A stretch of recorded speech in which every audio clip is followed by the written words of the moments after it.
আমার নাম মোহাম্মদ নওশাদ। আমি মোটরসাইকেল, প্রাইভেট কার, কাঠের গ্লোবের মধ্যে প্রায় 20 ফিট উপরে চালাতে পারি।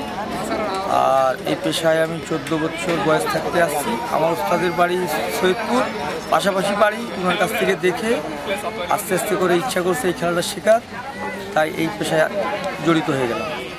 আর জনগণকে আনন্দ দিতে পারতেছি, দেশের জনগণ আনন্দ পাচ্ছে, এটাই আমার পাওয়া।